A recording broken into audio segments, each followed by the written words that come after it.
धरती पर पहले 7 दिन कैसे थे? पहले अध्याय में क्या लिखा हुआ है? 7 दिन, 7 दिनों में 6 दिन क्या किया?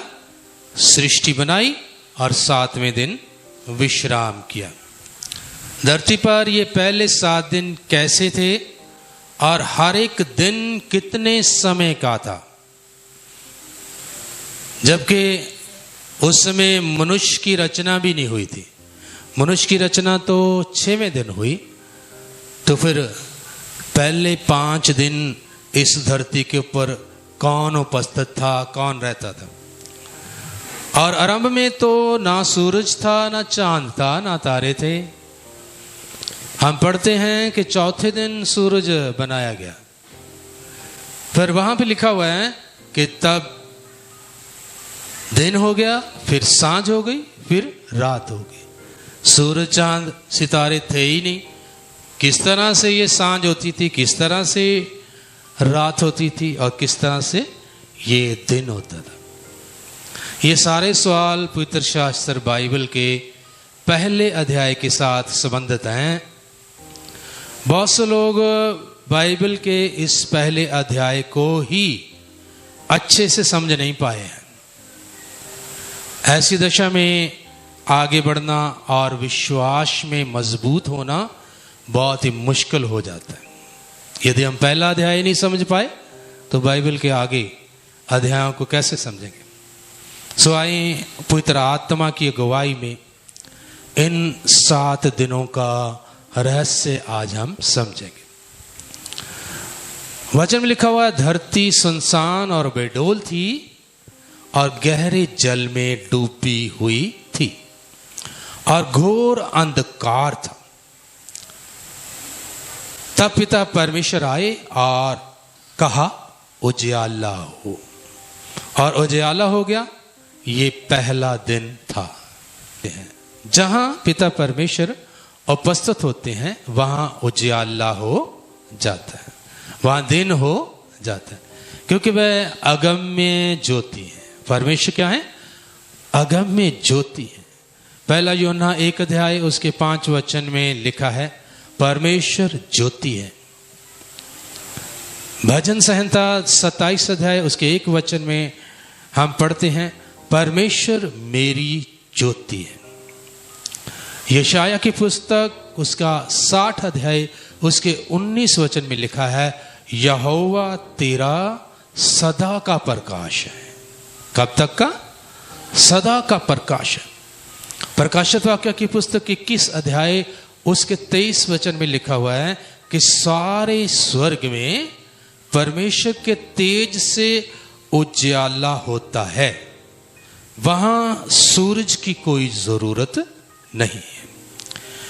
हम मनुष्य तो सूरज के द्वारा बनाए हुए दिन और रातों को ही जानते हैं, जो 24 घंटे में एक दिन और एक रात पूरा होता है। लेकिन परमेश्वर का दिन और रात मनुष्यों के मापदंड के अनुसार नहीं है। जब तक पिता परमेश्वर कहीं उपस्थित रहते हैं तब तक वहां दिन रहता है। हालेलुया। जब तक वह जाने के लिए पलटते हैं फिर सांझ हो जाती है, और जब वो चले जाते हैं अर्थात उनकी अनुपस्थिति जो होती है वह रात में बदल जाती है। हालेलुया। पहले दिन ऐसे ही होते थे। जो सृष्टि के पहले 7 दिन हैं वो ऐसे ही होते थे। जब तक परमेश्वर पिता उपस्थित रहते थे तो दिन रहता था, और जब वे पलटते थे सांझ हो जाती थी और चले जाते थे तो रात हो जाती थी। अब अगर हम कहें कि ये दिन और रात कितने समय के थे, कितने समय के थे, तो आप जान लें कि परमेश्वर का समय अलग है और हम मनुष्यों का समय अलग है। भजन संहिता 90 अध्याय भजन संहिता का उसके 4 वचन में लिखा हुआ है, 1000 वर्ष परमेश्वर की दृष्टि में एक दिन के बराबर है। हमारे 1000 वर्ष परमेश्वर की दृष्टि में एक दिन के बराबर है। और भी लिखा है, या रात के एक पहर के समान। 8 पहर होते दिन और रात में, अर्थात रात का भी चौथा हिस्सा, उसको भी परमेश्वर एक दिन के बराबर या 1000 साल के बराबर मान सकते हैं। प्रभु के दास संत पतरस अपनी दूसरी पत्री के 3 अध्याय के 8वें वचन में बताते हैं कि परमेश्वर पिता का एक दिन 1000 वर्ष के बराबर है और 1000 वर्ष एक दिन के बराबर। अर्थात हमारे दिन रात परमेश्वर के दिनों से मेल नहीं खाते हैं। हालेलुया। उनका एक दिन मानो एक युग है। हालेलुया।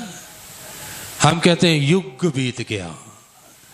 युग लगभग जो 1000 वर्ष से ऊपर का जो समय होता है उसको युग बोलते हैं। हालेलुया। और पृथ्वी पर के पहले 7 दिन जो हैं वे भी 7 युग ही हैं। सूर्य चंद्रमा तो चौथे दिन, तारागण भी चौथे दिन बनाए गए, उनकी रचना हुई। परंतु तब भी परमेश्वर पिता की ज्योति में ही दिन चल रहा था। सूर्य चांद सितारे जब बना दे चौथे दिन, उसके बाद 24 घंटे का दिन नहीं हो गया, तब भी परमेश्वर पिता वहां उपस्थित थे। 5वें दिन भी, 6वें दिन भी, 7वें दिन भी उपस्थित थे।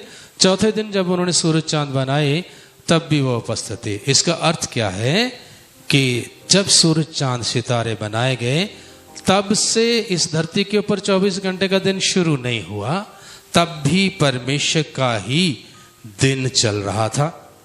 पिता की ज्योति में सूरज और चंद्रमा ऐसे प्रतीत होते थे जैसे कड़ी दोपहर में 2 दिए जला दियो। 2 दिए जला दो आज दोपहर में, उनकी कोई रोशनी क्या करेगी। हालेलुया। ऐसे ही सूरज और चांद जो थे उस समय चौथे दिन भी परमेश्वर की अगम्य ज्योति के सामने छोटी छोटी ज्योतियां ही लग रही थी। हालेलुया। पहले 7 युग पिता परमेश्वर के 7 दिन है। हालेलुया। जिसमें पेड़ पौधे जीव जंतु बढ़ते रहे और पृथ्वी उनसे भर गई। परमेश्वर ने सबको क्या कहा था? पृथ्वी में भर जाओ। हालेलुया। जैसे उन्होंने जीव जंतु पेड़ पौधे बनाए, मछलियां और बहुत जो चौपाए और बहुत कुछ बनाया, वो सारे इस पृथ्वी में भर रहे थे। हालेलुया। अंतिम दिन जो विश्राम दिन ठहराया, जो 7वां दिन था, और उससे पहले आप जानते हैं 6वें दिन आदम और हवा को भी सिरजा गया था। जब तक वे दोनों बागे आदन में रहा करते थे, वास करते थे, तब तक परमेश्वर का ही दिन चल रहा था। शुरू में बागे आदन में आदम और हवा रहते, तब भी 24 घंटे के दिनों के हिसाब से समय नहीं चल रहा था। कौन सा समय चल रहा था? परमेश्वर का दिन ही चल रहा था, परमेश्वर का युग ही चल रहा था। हालेलुया। ऐसा समझें कि आदम का समय भी एक युग ही था। आदम और हवा जब तक वहां रहे, उनकी उम्र का कोई भी गिनती नहीं है, उनकी उम्र का कोई भी हिसाब नहीं है। अगर वो एक युग परमेश्वर के साथ रहे बागे अदन में, तो समझो 1000 वर्ष वहां रहे। 2 युग रहे तो 2000 वर्ष रहे, और तब वो जैसे बनाए गए थे वैसे ही थे। परंतु जब अनाज्ञाकारिता का पाप करके वह दोनों बागे अदन से निकाले गए, तभी से उनकी उम्र की गिनती शुरू हुई। तब से उनकी उम्र की गिनती दिनों, 24 घंटे के दिनों महीनों सालों के हिसाब से शुरू हो गई। हालेलुया। पहले 7 दिन पिता परमेश्वर के 7 दिन हैं, लेकिन हमारे लिए वो 7 युग है। हालेलुया। आप पहले अध्याय को अच्छे से समझें कि परमेश्वर का दिन अलग है, हमारा दिन अलग है।